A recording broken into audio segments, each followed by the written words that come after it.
ఆంధ్రప్రదేశ్ రాజధాని అమరావతిలో అభివృద్ధి పనులు జరుగుతున్నాయి. ఏం అభివృద్ధి పనులు జరుగుతున్నాయి?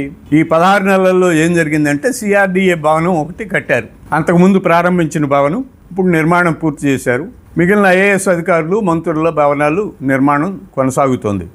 వీటితో పాటు ప్రధానంగా అసెంబ్లీ, సచివాలయం, హైకోర్టు ఈ 3 భవనాల నిర్మాణం కూడా జరుగుతోంది. ఈ మధ్యనే కాంగ్రెస్ పార్టీ సీనియర్ నాయకుడు తులసిరెడ్డి గారు అమరావతి ప్రాంతంలో పర్యటించి కొన్ని వీడియోలు కూడా తీశారు. ఇప్పుడు ఆయన రేపిన ప్రశ్న ఏంటంటే, ఆయనే కాదు దాదాపుగా రాష్ట్రంలో చాలామంది అడుగుతున్న ప్రశ్న ఏంటంటే, ఇప్పుడు అమరావతిలో ఒక అసెంబ్లీ ఉంది కదా, అక్కడే సమావేశాలు జరుగుతున్నాయి కదా, 175 మంది ఎమ్మెల్యేలకు గాను 225 మంది ఎమ్మెల్యేలు కూర్చునే వెసులుబాటుతో సచివాలయం అసెంబ్లీ భవనం నిర్మించారు కదా, అక్కడే శాసన మండలి భవనం కూడా ఉంది కదా, అక్కడే సచివాలయం ఉంది కదా, రాష్ట్ర ప్రభుత్వంలోని అన్ని శాఖల విభాగాల కార్యాలయ అధిపతులు అక్కడే కూర్చుంటున్నారు కదా, అక్కడి నుంచే పరిపాలన జరుగుతుంది కదా, హైకోర్టు కూడా ఇప్పుడు ఉంది కదా ఒకటే భవనం, అక్కడి నుంచే న్యాయమూర్తులు తీర్పులు ఇస్తున్నారు కదా.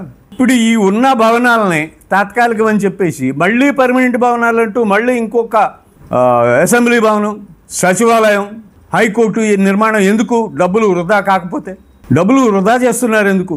ఉన్న భవనాలను వాడుకోవచ్చు కదా, మళ్ళీ ఇంకా కొత్త భవనాల నిర్మాణం, దానికోసం డబ్బులు కోట్ల రూపాయలు నిధులు వెచ్చించడం ఎందుకు? పైగా అమరావతిలో నిర్మాణం అంటే ఎట్లా ఉంటుందంటే, బయట ఎక్కడైనా సరే బాంబే, ఢిల్లీ, కలకత్తా, మద్రాసు, హైదరాబాద్ ఎక్కడైనా కూడా 5 స్టార్ ఫెసిలిటీస్తో భవనం నిర్మిస్తే దానికి చదరపు గజానికి దాదాపుగా 4 నుంచి 5 వేల రూపాయలు ఖర్చు అవుతుంది. 4 నుంచి 5 వేల రూపాయలు ఖర్చు అవుతుంది. కానీ అమరావతిలో భవనాల నిర్మాణానికి చదరపు గజానికి 15 నుంచి 18 వేలు ఖర్చు పెడుతున్నారు. వాస్తవం అది, అంత ఖర్చు పెడుతున్నారు. ఎందుకు ఇంత ఖర్చు? ఒక పక్క రాష్ట్రం ఆర్థికంగా దివాళా తీసింది అని చెప్పుకుంటూ, ఇంకోవైపు అమరావతిలో ఇంత ఖర్చు ఎందుకు పెడుతున్నారు? పైగా అమరావతి సెల్ఫ్ ఫైనాన్స్ సిటీ అన్నారు. అమరావతిలో ఉండే భూముల్ని అమ్మి అమరావతిని నిర్మించవచ్చు అని చెప్పారు. మరి ఎందుకు అమ్మటం లేదు? ఎందుకు ఆ డబ్బుతో నిర్మించడం లేదు? అప్పులు ఎందుకు తెస్తున్నారు? ఎన్ని వేల కోట్ల అప్పులు తెస్తున్నారు? ఈ డబ్బు అంతా అక్కడ కుమ్మరిస్తున్నారు ఎందుకు? వేరే పని లేదా? కట్టిన బిల్డింగ్లే మళ్ళీ కట్టడం, కట్టిన హైకోర్టే మళ్ళీ కట్టడం, కట్టిన అసెంబ్లీ భవనాన్నే మళ్ళీ కట్టడం, కట్టిన సచివాలయాన్నే మళ్ళీ కట్టడం. ఎందుకు ఇది? ఈ దుబారా ఎందుకు చేస్తున్నారు? ఈ ప్రశ్నించే వాళ్ళు లేరా? ఇది చూస్తున్నారు. అక్కడ ఆ 29 గ్రామాల ప్రజలు కూడా చూస్తున్నారు. గతంలో జగన్మోహన్ రెడ్డి 3 రాజధానులను ప్రతిపాదించినప్పుడు ఆందోళన చేసి తెలుగుదేశం పార్టీని భుజానేసుకొని తిరిగినటువంటి అమరావతి ప్రాంత రైతులు కూడా ఇప్పుడు అసహనం వ్యక్తం చేస్తున్నారు. ఇప్పటి వరకు ఆ రైతులకు ఇవ్వాల్సినటువంటి డెవలప్డ్ ప్లాట్స్ ఫిజికల్గా ఒప్పజెప్పలేదు ఇంతవరకు. ఆ ప్రాంతాన్ని అభివృద్ధి చేయాలి, రోడ్లు వేయాలి, విద్యుత్ ఇవ్వాలి, డ్రైనేజీలు ఇవ్వాలి, వాటర్ ఇవ్వాలి. అప్పుడు లేఅవుట్లు వేసి ఏ రైతు ఎంత పొలం ఇచ్చాడో అంత పొలానికి తగ్గట్టుగట ప్లాట్లు కేటాయించి ఇవ్వాలి. ఇవన్నీ ఇప్పుడు 2015-16 ప్రాంతంలో ఇక్కడ భూ సమీకరణ జరిగింది. ఇప్పుడు 25లో ఉన్నాం. ఇంకో నెల ఆగితే 26లోకి వెళ్ళిపోతాం.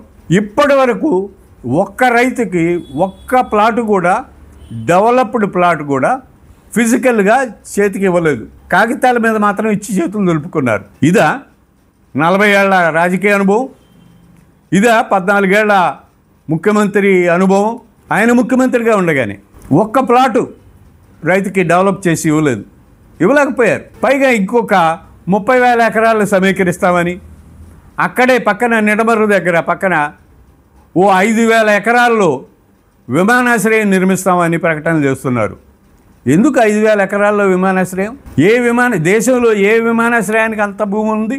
ఎందుకు? అయినా పక్కన విజయవాడ పక్కన గన్నవరంలో అంతర్జాతీయ విమానాశ్రయం అన్నావు కదా, దీనికి మీ ప్రభుత్వ హయాంలోనే భూములు సమీకరించి విస్తరించారు కదా, విమానాశ్రయం రన్వే కూడా విస్తరించారు కదా. ఆ దావాజిగూడెం ఆ ఊరంతా తీసుకొని వాళ్ళని స్థానికులు ఖాళీ చేయించి ఆ ఊరు తీసుకొని గన్నవరం విమానాశ్రయాన్ని విస్తరించారు కదా. మరి దాన్ని ఏం చేస్తారు? 5,000 ఎకరాల్లో విమానాశ్రయం కడితే అమరావతిలో అసలు ఒక విమానాశ్రయానికి ఇంకో విమానాశ్రయానికి ఎంత దూరం ఉండాలి? అమరావతిలో విమానం దిగేటువంటి అవసరం ఉన్నటువంటి ప్రజలు ఇప్పుడు ఎంతమంది ఉన్నారు? ఏముంది అమరావతిలో? స్టార్ హోటల్ ఉందా? ఓ పబ్ ఉందా? ఓ థియేటర్ ఉందా? మల్టీప్లెక్స్? దేనికోసం వస్తారు అమరావతికి?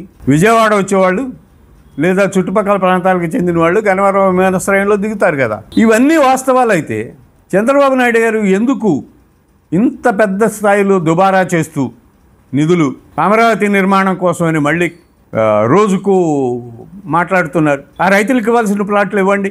ఇప్పుడు ఉన్న అసెంబ్లీ భవనాన్ని, సచివాలయాన్ని, హైకోర్టు భవనాలని అలా కంటిన్యూ చేయండి. ఇంకా కావాల్సిన భవనాలు ఏవో అవి మాత్రమే నిర్మించుకోండి. మళ్ళీ ఎందుకు ఉన్న అసెంబ్లీ భవనాన్ని ఇంకో భవనం కట్టడం, ఉన్న సచివాలయాలు 5 బ్లాకులు మళ్ళీ ఇంకా 5 బ్లాకులు కడతారో 10 బ్లాకులు కడతారో మళ్ళీ అదొకటి. హైకోర్టు ఇప్పుడు ఉంది, పనిచేస్తోంది, దానికి ఇంకొక కొత్త హైకోర్టు. ఎందుకు? ఇది ఆలోచించుకోవాలి. ఆ గ్రామాల 29 గ్రామాల ప్రజలు ఆలోచిస్తున్నారు.